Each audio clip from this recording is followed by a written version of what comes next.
ഏവർക്കും നമസ്കാരം. മാർച്ച് മാസം 15-ാം തീയതി ശനിയാഴ്ച മുതൽ ഏപ്രിൽ മാസം 13-ാം തീയതി ഞായറാഴ്ച വരെയും നീളുന്ന മീനമാസഫലങ്ങളാണ് ഇന്ന് നാം ഇവിടെ വിശദമായി വിശകലനം ചെയ്യുന്നത്.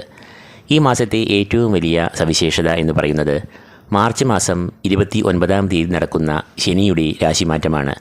കഴിഞ്ഞ 2.5 വർഷമായി കുംഭരാശിയിൽ സഞ്ചരിച്ചു കൊണ്ടിരുന്ന ശനി അന്നേ ദിനം വ്യാഴക്ഷേത്രമായ മീനത്തിലേക്ക് പ്രവേശിക്കും. തുടർന്ന് ഇനി ഒരു 2.5 വർഷക്കാലം ശനി മീനത്തിൽ സഞ്ചരിക്കുകയും ചെയ്യും. ഈ രാശിമാറ്റം ചില രാശിക്കാർക്ക് ശുഭകരമായ കാലഘട്ടത്തിന് ആരംഭം കുറിക്കുകയാണ് എങ്കിൽ ചില രാശിക്കാർക്ക് പ്രതികൂലമായ കാലത്തിൻ്റെ തുടക്കവും ആകുന്നു. മറ്റ് ഗ്രഹങ്ങളുടെ സഞ്ചാരം കൂടി നമുക്കൊന്ന് പരിശോധിക്കാം. സൂര്യൻ മാർച്ച് മാസം 15-ാം തീയതി മുതൽ ഏപ്രിൽ 13 വരെയും മീനം രാശിയിൽ സഞ്ചരിക്കുന്നു. ചൊവ്വ അഥവാ കുജൻ ഏപ്രിൽ 2-ാം തീയതി വരെയും മിഥുനം രാശിയിലും തുടർന്ന് 3-ാം തീയതി മുതൽ നീചരാശിയായ കർക്കിടകത്തിലും സഞ്ചരിക്കുന്നു.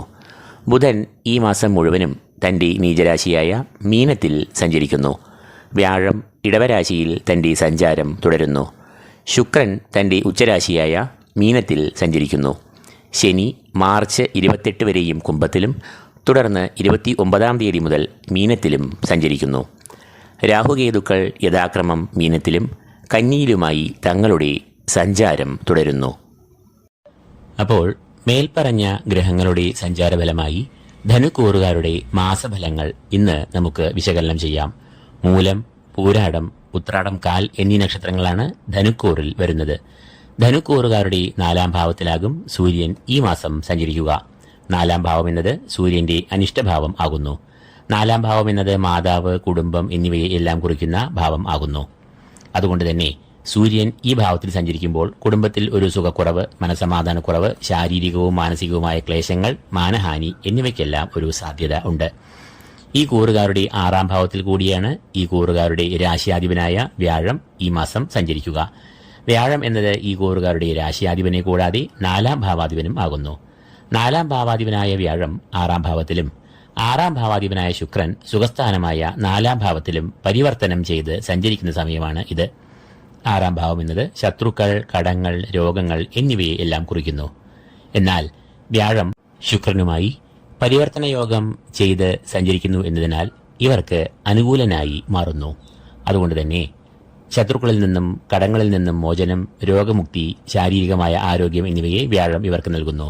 തൊഴിൽ രംഗത്തെ പ്രതിസന്ധികൾ, പ്രയാസങ്ങൾ, സംഘർഷങ്ങൾ എന്നിവ അകലുന്നു. 6-ലെ വ്യാഴം പോരാട്ടവീര്യം, മത്സരവീര്യം, ശത്രുനാശം എന്നിവയെയും നൽകുന്നു.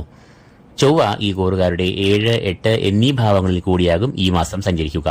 ഈ 2 ഭാവങ്ങളും ചൊവ്വയുടെ അനിഷ്ടഭാവങ്ങളാകയാൽ പൊതുവെ പ്രതികൂലമായ ഫലങ്ങളാകും ചൊവ്വ ഈ കൂറുകാർക്ക് നൽകുക.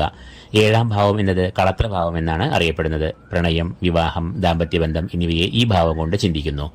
7-ാം ഭാവത്തിൽ കൂടി സഞ്ചരിക്കുന്ന ചൊവ്വ പ്രണയ, ദാമ്പത്യ ബന്ധങ്ങളിൽ വിള്ളലുകൾ, കലഹങ്ങൾ എന്നിവയെ എല്ലാം ഉണ്ടാക്കാം. കൂടാതെ ഉദരവ്യാധികൾ, മറ്റ് രോഗാരിഷ്ടതകൾ, മാനസികമായ സംഘർഷങ്ങൾ എന്നിവയെയും സൃഷ്ടിക്കാം.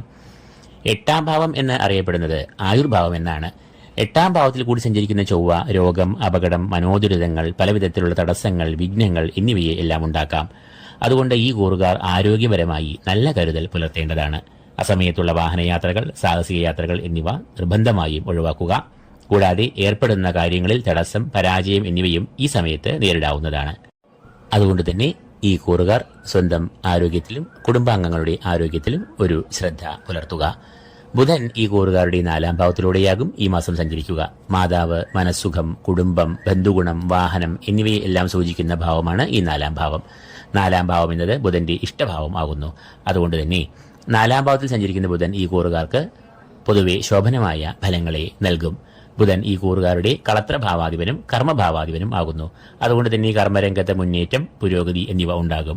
കൂടാതെ വിദേശത്ത് പോകുവാനുള്ള നീക്കങ്ങൾക്ക് അനുകൂലമായ അവസരങ്ങൾ ഈ സമയത്ത് പ്രതീക്ഷിക്കാം. ശുക്രൻ ഈ കൂറുകാരുടെ 4-ാം ഭാവത്തിൽ കൂടിയാകും ഈ മാസം സഞ്ചരിക്കുക. 4-ാം ഭാവം എന്നത് മാതൃഭാവം, കുടുംബഭാവം എന്നിങ്ങനെയെല്ലാം അറിയപ്പെടുന്നതിനാൽ ശുക്രൻ 4-ൽ സഞ്ചരിക്കുമ്പോൾ മാതൃസൗഖ്യം, കുടുംബത്തിൽ ക്ഷേമം, ഐക്യം, സന്തോഷം എന്നിവയെല്ലാം അനുഭവപ്പെടും.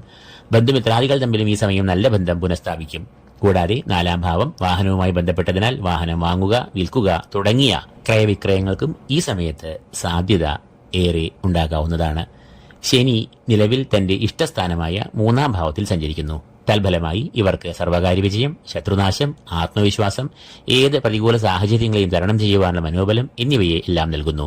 എന്നാൽ മാർച്ച് മാസം 29-ാം തീയതി ശനി കുംഭരാശിയിൽ നിന്നും മീനത്തിലേക്ക് പ്രവേശിക്കുമ്പോൾ ശനി ഈ കൂറുകാരുടെ 3-ാം ഭാവത്തിൽ നിന്നും 4-ാം ഭാവത്തിലേക്ക് പ്രവേശിക്കുന്നു. അതായത് കേന്ദ്രഭാവമായ 4-ൽ കൂടി സഞ്ചരിക്കുന്ന ശനി കണ്ടകശനി എന്ന അവസ്ഥയെ നൽകും. അതുകൊണ്ട് തന്നെ ശനി ഈ കൂറുകാർക്ക് പ്രതികൂലമായ ഫലങ്ങളെ നൽകാൻ തുടങ്ങുന്ന കാലയളവാണ് ഇത്. അപ്പോൾ ധനുക്കൂറുകാർക്ക് സൂര്യൻ, ചൊവ്വ എന്നിവർ ഈ മാസം അനിഷ്ടഭാവങ്ങളിൽ സഞ്ചരിക്കുന്നതിനാൽ ഇവർക്ക് പ്രതികൂലമായ ഫലങ്ങളെ നൽകുന്നു. എന്നാൽ അതേസമയം ബുധൻ, ശുക്രൻ എന്നിവർ ഇഷ്ടഭാവങ്ങളിൽ സഞ്ചരിക്കുന്നു എന്നതിനാൽ അനുകൂലമായ ഫലങ്ങളെയും നൽകുന്നു. ശനി മാസത്തിന്റെ ആദ്യം വളരെ അനുകൂലനായും തുടർന്ന് പ്രതികൂലനായും ഭവിക്കുന്നു. ഇതോടുകൂടി ഈ എപ്പിസോഡ് ഇവിടെ പൂർണ്ണമാകുന്നു. ഏവർക്കും ഈശ്വര കടാക്ഷങ്ങൾ നേർന്നുകൊണ്ട് നിർത്തുന്നു. നന്ദി, നമസ്കാരം.